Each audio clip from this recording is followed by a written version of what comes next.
manalangin. Lord, Heavenly Father, we salita, sabihin, Holy Spirit, mga naaga, Lord, we po mo magtulong, kayo po magtulong sa amin, kung hindi lang mo God, as instrument, Father, Lord, dito, buhay niyo po kami ang tuloy niyo ang bigyan ng salita, Father.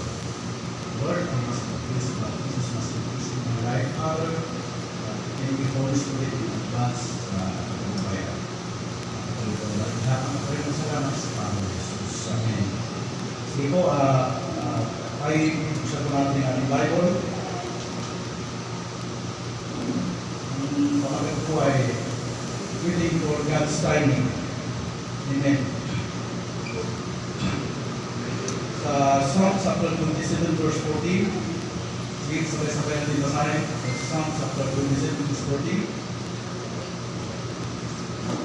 Okay. Wait on the Lord, in God courage and He shall strengthen thy heart. Wait, I say on the Lord, Amen po ba? Mahalaga po yung timing, Amen. Mahalaga yung, pag sinabing God's timing, always perfect. Amen. Pag sinabing God's timing po, God's on time, Amen. Ang Panginoon po, hindi sa nahuli, laging on time, Amen po ba? Pag God's timing, kasi minsan sa atin, maingipin tayo eh. Kailangan, hintayin natin yung God's timing. Yung title natin, wait for God's timing. Timing is very important. Napakamahalaga po yung timing. Amen po ba? Kahit sa pagtawid dyan sa labas, kapag hindi ka marunong timing, disaster ang abutin mo. Amen. Kailangan marunong ka timing. At least pagtawid mo dyan, tingnan mo both side, malayo sa sasakyan, malayo pa ang tumiming ka. Kapag hindi ka marunong tumiming, masakasaan ka. So napakahalaga yung timing, amen po ba? Napaka-importante yung God's timing. Basahin mo natin sa Ecclesiastes chapter 2 verse 1. Sige, sabay-sabay natin basahin. For everything there is a season, and a time for every purpose under the heaven. Pag sinabing po lahat ng mga bagay ay may timing yan, lahat po ay may timing, hindi po ba? Kapag hindi ka marunong kumain, halimbawa sa boss mo, kapag mahihiling ka sa boss mo, marunong ka kumain. Kapag ang boss mo ay mainit ang ulo, wala ka sa timing, halimbawa, boss, advance naman. Boss, hindi ako na boss sa'yo, maglilip ako. Kapag ang boss mo ay wala sa mainit ang ulo, ay gugutuman ko palang init ang ulo na. Dapat marunong kang tumiming. Malagay yung timing, amen po ba? Malagay yung timing. Nagsasabi siya sa Ecclesiastes chapter 3 verse 1. Lahat ng mga bagay may timing, amen po ba? Napakalagay yung timing. Lahat, higit sa lahat yung God's timing, amen po ba? Amen. Nalala ko yung dati, yung nag-aral ko ng Bible School, yung sabi ng teacher namin, 2007 yun, natanda ko yun. Karamihan sa mga kaklase ko, yung mga pastors na yung mga church na. Pero yung mga ibang kaklase ko, wala pang church. So iba nag-aral for knowledge. Natanda ko yung sabi niya, kapag kayo tinawag ng Panginoon, tapos nagtrabaho kayo, hindi tayo yung God's timing. Natanda ko yun, kasi sabi niya, hindi na nangyayari sa akin disaster. Yung nagkuling ako, tapos may trabaho ko, nagkasaya agad ako. So parang nag-pastor siya, parang sinisisiyan ng Lord. Lord, bakit naman disaster nang nangyari sa ating gutom ng pamilya ko? Bakit Lord? Di ba tinawag mo ako Lord? At sabi ng teacher sa kanya, yung mentor sa kanya, Pastor, hintayin mo kasi God's timing. Kasi yung time na yun, akat-akat siya mag-pastor kasi nag-conduct siya sa mag-pastor. Yung nag-pastor siya, gutom ang inabot niya. May sabi ng mentor sa amin, yung isa sa teacher namin, yung God's timing. So, ang ginawa ng pastor natin, isa sa pagka-pastor, nag-abroad mo siya. Gusto nag-abroad siya, nakapagpundar siya ng pag-ilimba o bahay, at ilupa. So, nakapagpundar siya, doon siya nag-pastor. Ngayon, tuloy-tuloy na. Kaya napakalaki yung God's timing, hindi mo ba? Kaya yung... Kasi, pag hindi mo inantay yung God's timing, hindi mo, Lord, akala ko ba, tinawag mo ako. Akala ko ba, Lord, may kuling ako, bakit Lord, naghihirap ako, gutom niya pang-abot ng pamilya ko. Kasi hindi ka natin mag-abot, akat ka eh. Amen po ba? Kaya sabihin sa iyo kapag huwag kang magmamadali. may God's timing. Kasi, katulad nung dinala ko dito kay Pastor, yung Pastor siya eh. Sabi niya, bro, mag-pray mo naman ako. Bakit? May conviction sa akin na nanaginip ako lagi, nagpapastor ako. Nanaginip ako yung nangingisda ako, dami yung dalang, akala ko nahuli. Sabi ko, tinawag ko na. Sabi niya, oo nga, tinawag ako, hindi ako makalito. Sabi niya, pag-pray mo naman ako, nagpipray ko naman siya. Tapos yung time na nagpipray ko siya, sabi niya, Lord, sabi niya, bro, makita tayo. Bakit? Nag-resign ako sa trabaho na yun. Gusto ko nang sundin si Lord. Ano ba? Eh, paano yung pamilya mo? Bahala na si Lord. Diba dinala ako dito, Pastor? Bahala na si Lord. Nag-resign ako kasi conviction sa akin eh. Nanginig ako eh. Eh, wala naman ako. Pray ko siya bago siya umalis. Siguro mga 1 year o 1 year and a half. Nabalitaan ko, tumigil. Pastor, bro, sabi niya, bro, nag-resign ako. Pagkapastor, bakit naman bro? Butong na sa pamilya ko, sisiya ko ng asawa ko. Wala raw akong makitulog. Sabi ko, ano mo, Brad? Hintayin mo dapat yung God's timing. Ano ba? Parang sinisi niya, parang sinisi. Yung dito sa kanya, sabi niya, hindi ako binibigyan ng luck gift. Kung nagbigay, hindi ba? Sabi ko, alam niyo bro, kapag God's timing, si Lord ang mag-provide sa iyo, gagawin siya ng tao. Sabi niya, hanggang ngayon po, nagtrabaho ulit siya. Mas sobrang tago, nagpapastor na naman. Sabi ko, Lord, sana timing ngayon. Kasi ngayon sa sa akin, bro, umuwi ako sa Digol, nag-resign ulit ako. May church ulit ako, pero hindi ako pastor, assistant lang ako. Pero bro, paano bro, walang laptop dito. Sabi ko sa kanya, alam mo bro, kapag timing na ni Lord na nag-gamitin kaya, si Lord ang mag-provide sa iyo. Kasi at Lord ay mayaman. Nagamit siya ng tao, alam mo, ganun po ba? Oo, kapag timing na nagamitin ka ni Lord, siya ang bahala sa iyo, siya magpuprovide sa iyo. Amen po ba? Kaya, huwag tayo may God's timing, huwag kang makamadali, huwag kang atat. Amen po ba? Lahat ay may time. Amen. Kaya number 1 po, basahin po natin, right decision but not right time is disaster. Diba? Tama yung decision mo, pero kapag wala sa time, disaster ang amutin mo, amen po ba? Disaster. Ano ba, mali ang decision mo, tama ang decision mo, katulad ng pastor na teacher namin. Lord, magpapastor na ako. Pero wala sa timing. Nag-resign agad siya, may trabaho siya. Butong inabot ang pamilya niya, sinisipan niya, Lord. Kaya sabi ng pastor sa kanya, dito sa kanya, hintayin yung God's timing, huwag ka tatat. Hindi yung conviction mo ngayon bukas, mag-resign ka agad. Kaya napakalaga yung God's timing, yung right timing po ba? Right decision but not right time. Isang step talaga abutin mo, amen po ba? Amen. Kaya dapat sa Philippians 4:6, ang pag-decision mo ay dinadaan sa panalangin. Sige, basahin po natin sa Philippians 4:6. Be therefore for nothing but everything by prayer and supplication with thanksgiving in your requests be made known unto God. Dapat dinadaan mo sa prayer. Amen po ba? Hindi yung may conviction ka ngayon, may revelation ka ngayon, tapos nag-decide ka agad. Dapat may prayer. Amen po ba? Dinadaan mo sa prayer, hindi yung hindi yan bigay sa Lord yung this is my final. Kung anong decision mo, final na. Disaster talaga ang abutin mo. Amen po ba? Kasi pinangan mo natin si Lord, ba may mga panalangin tayo, Lord? Kailangan 2 years from now, makamtan mo na yung mga panalangin, Lord. Diba? Parang pinangunahan mo si Lord eh. May mga ganong tao, Lord, katulad sa mga binata talaga, Lord, 2 years from now, kailangan may kapartner na ako. Kapag bata-bata pa, mataas ang standard yan, di ba? Lord, gusto ko buki, gusto ko mga gusto ilong, matangkat, mayaman, gano'n at mga bata ka niya. Isa, mataas ang standard. Eh, lumabot na sa 40 plus. Bumaba yung standard niya, Lord, kahit ano na lang, kahit walang itsura, kahit basta ano na lang, Lord, basta may nililigaw, okay na yun, Lord, eh wala pa rin. Wala pa rin. Umabot na sa 45, 50 plus. Lord, wala pa rin. Lord, kahit sino na lang, basta hindi niya. Basta half-rated, okay na yun, Lord. So, minsan may mga pinapangunahan natin si Lord, di ba? Kaya minsan, Hintayin mo yung God's timing. Amen. Hintayin mo yung bigay ni Lord. Huwag kang attack. Huwag kang pangunahan agad si Lord. Minsan gano'n ako eh. Lord, kailangan ko. Nasa-pray ito. Lord, kailangan ito, Lord. Parang pinangunahan mo si Lord. Diba? Eh, mahalaga yung timing, God's timing. Alam mo natin ang God's timing, always perfect. Laging perfect. Amen po ba? Pangalawa po, mabilis lang magturo. God's will back not right. Disaster pa rin. Amen. Kahit kaluwag ng Lord, pero mali ang decision mo, disaster pa rin. Diba? Halimbawa, katulad sa akin, kaluwag ng Lord na, kasi matagal ako sa GIL, may nakadisyon sa akin. Yung worship leader namin, World Church, sabi niya, bro, sa-vision kita, aalis ka dito, gagamitin na sipa.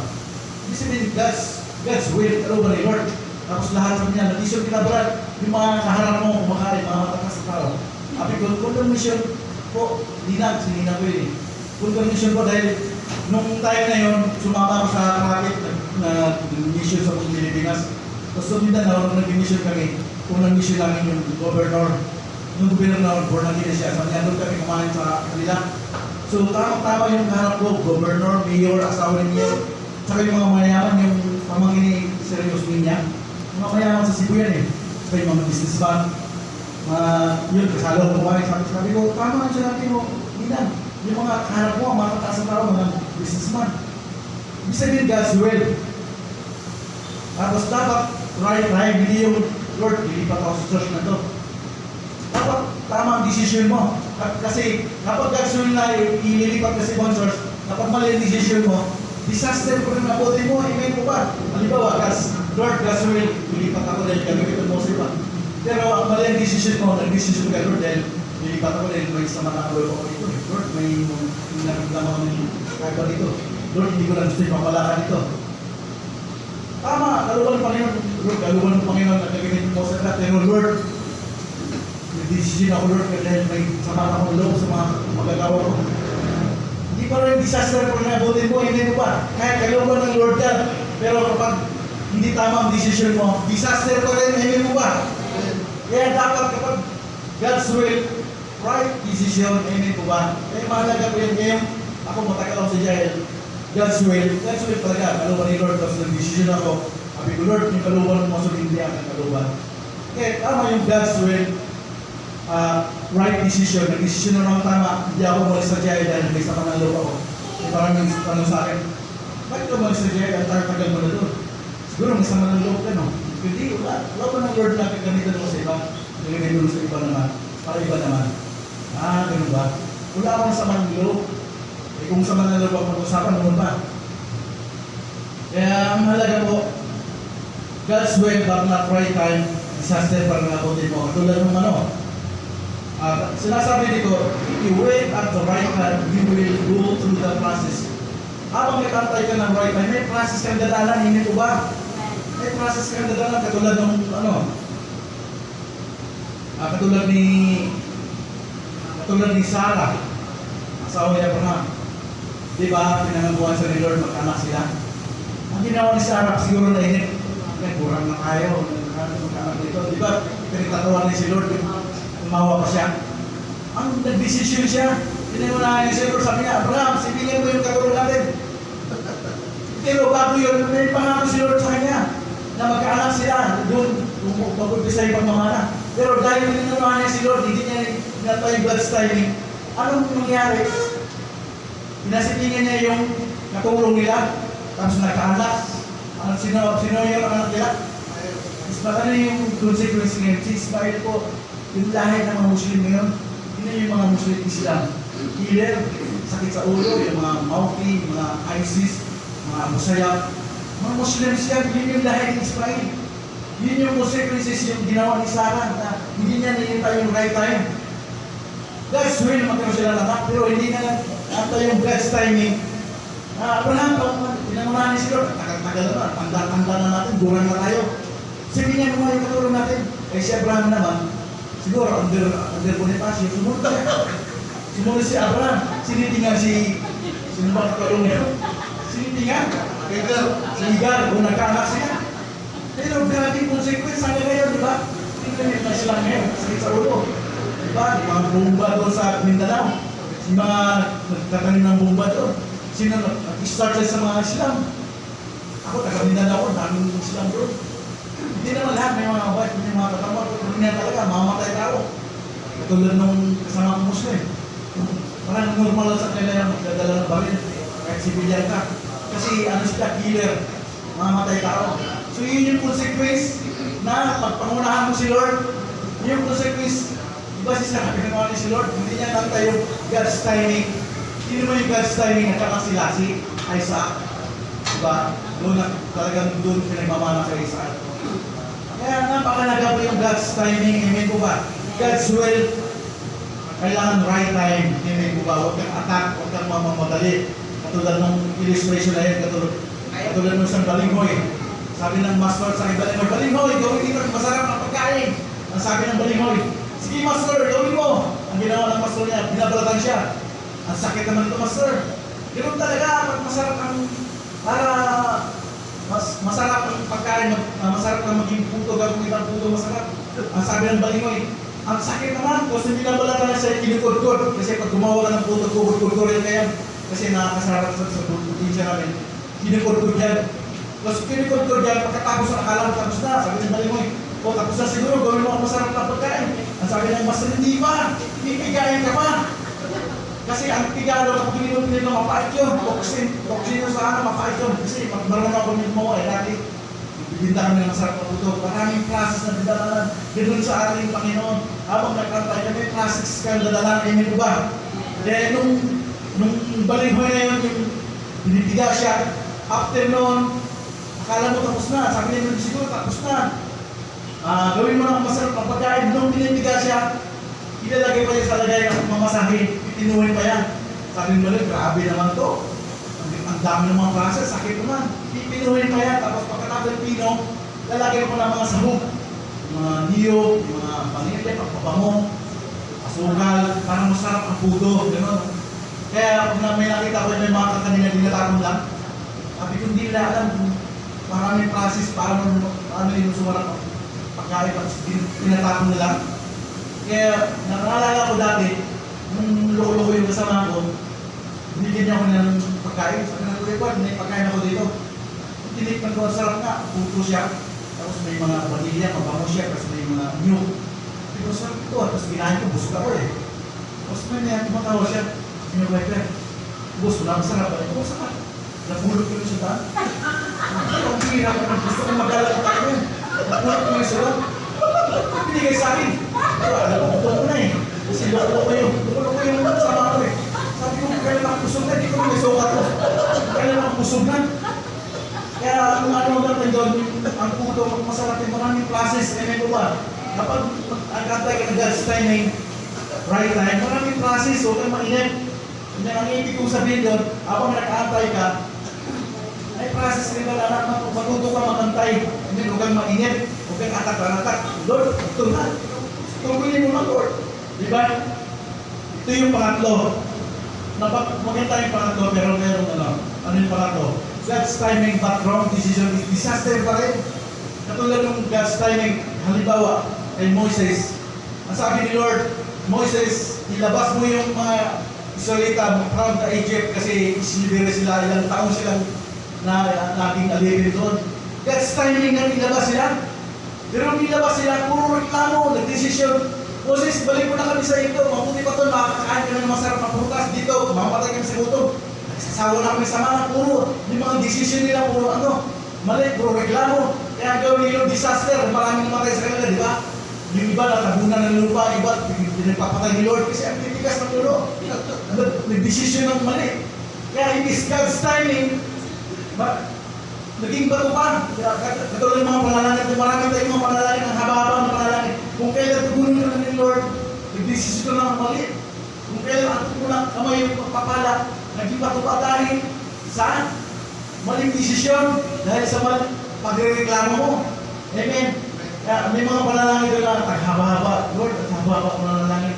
Sabi ni Lord, it's your time, this is your day, timing. Tutugunin na kita. Tapos bigla namin decision si Lord naman, ang takal naman. Hindi siguro ito, nainip. Kung kailan tutugunin ka na ni Lord, God's timing na, mismo yung time Disaster ang inabot mo. Amen po ba? Dahil nagreklamo ka. Dahil kung kailan mo abot mo na sa media, nagbago pa. Dahil sa maling desisyon, amen po ba? Maganda yung God's timing. Pero kapag mali ang desisyon mo, mamimiss mo yung timing. Katulad dati, sabi ng parang sa akin, Fernand, this is your time, this is your day. Matanggap mo na yung mga panalangin ko. Kung duwa naman ako, yes, Lord, this is my time. Doon na muli, wala, sinumali yata. Kasi nagreklamo ako, nagkaroon ng sama ng loob sa asawa niya. Kasi ang yung asawa niya, bunga kasi. Parang nagkaroon ng sama ng loob. Sabi ko, akala ko ba yung this is my time? Bakit wala? Kasi God's timing na dapat yun ay nagreklamo ako, nagkaroon ng sama ng loob. Disaster yung inabot ko. Sumpa ang inabot ko. Lord, parang layo ng blessing sa akin. Kasi timing na dapat, na-miss ko yung timing dahil puro reklamo. Nagkaroon ng sama ng loob, hindi ko ba? Kaya dapat God's timing, right decision, hindi ko ba? Hindi yung nag-desisyon ng mali kung kailan abot yung mga pagpapala. Naging bato pa. Dito tayo sa panghuli. Mabilis na lang magturo eh. Basahin mo natin, God's will, right decision, and right time, God's timing is success. Dapat dito tayo rin eh. Kaluban ng Lord, tamang decision mo. At kung tamang decision mo, i-time yung God's timing, hindi po ba? Halimbawa, Lord, kaluban mo, Lord, nalipat ako sa church ito. Kailan tamang decision mo? Ito yung ilipat ako dahil may sama ng loob, dahil hindi ko na gusto yung mga pamalakan. Dapat tamang decision mo. Kung kaluban ni Lord na lilipat ka, gagamitin kasi ba? Hintayin mo yung God's timing. Amen. Para hindi ka rebellion. Amen. Marami niyang akat-akat. Decision na agad, wala pang timing, wala pang hindi pa kaluban ni Lord. Disaster lang inabot. Huwag na huli, sisisihin mo, Lord, bakit naman? Gawain mo ito, Lord, bakit? Naglindan yung buhay ko. Dahil hindi mo naman tayo right decision, hindi mo naman tayo right timing, no or God's timing. Marami ngayon eh, yung kaluban ng Lord na gagamitin kasi ba? Pero hindi tama ang desisyon. May mga sama ng loob, may mga hinanakit. Kaluban ng Lord gagamitin kasi ba? Hintayin mo yung God's timing. Kung talaga God's timing, si Lord ang gagawa ng pamaralan. Amen ko ba? Siya ang gagawa ng pamaralan, smooth ang pag-alis mo. Nandun yung blessing. Pero kapag hindi kaluban ni Lord, hindi mali ang decision mo, wala ka sa timing, disaster pa rin ang abutin mo. Pero kung gusto maging God's will, right decision, right timing, ang maranasan mo ay success. Amen. Hindi po yung mahalaga. Katulad ng isang babae. Mahalaga talaga yung God's will. Kapag wala ka sa God's will, napakahirap ang lubagan pag wala ka sa kaluban ni Lord. Katulad ng babae, sabi ng pastor, magpapakonsil po ako, sabi ng pastor, sige, anong problema mo? Sis, pastor, nahilap ako sa office nito, buwan ko kasi. Kaso, unbeliever, sabi ni pastor, sis, yung Bible lang kasi natin, bawal talaga yan, pumato ka sa unbeliever. Pastor, nahilang lang pastor eh.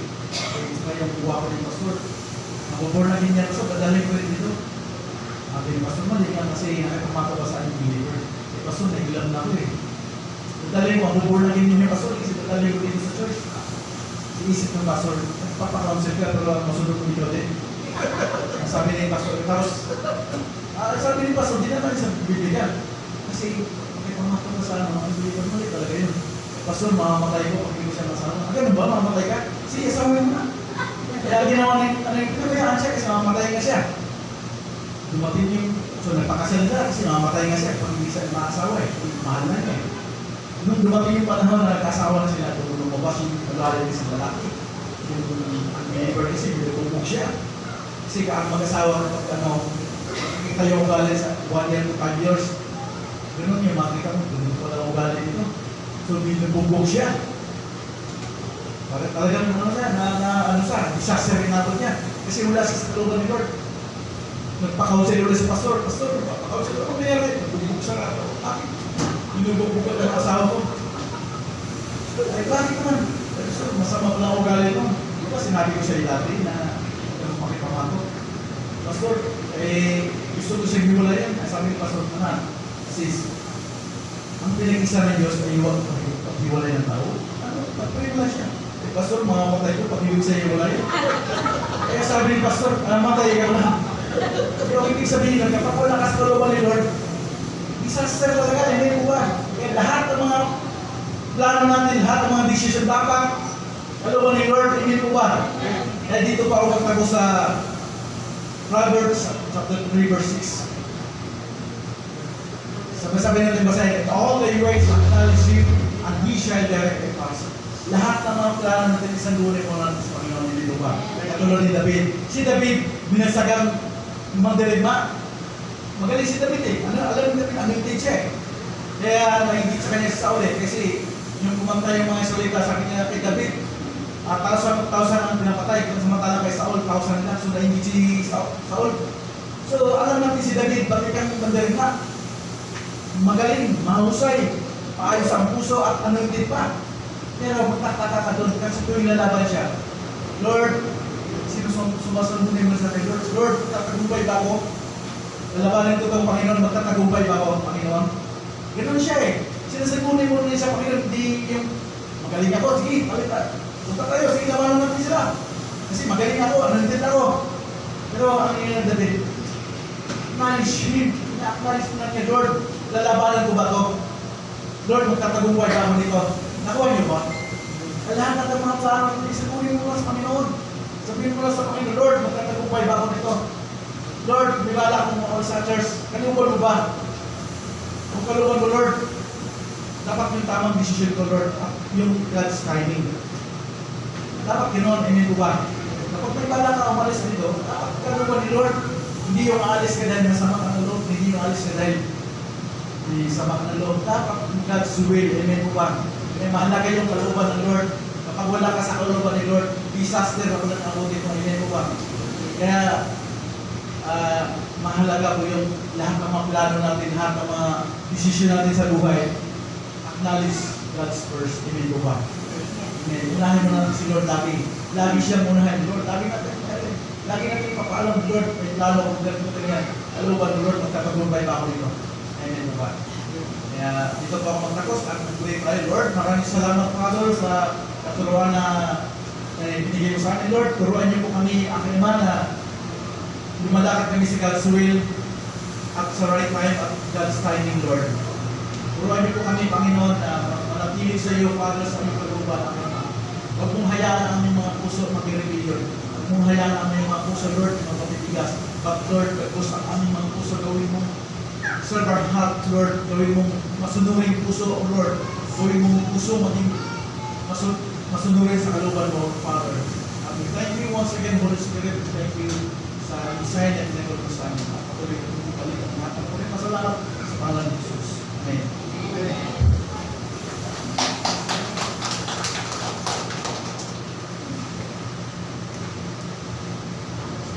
Tayo po ito ngayon. Let's dismiss.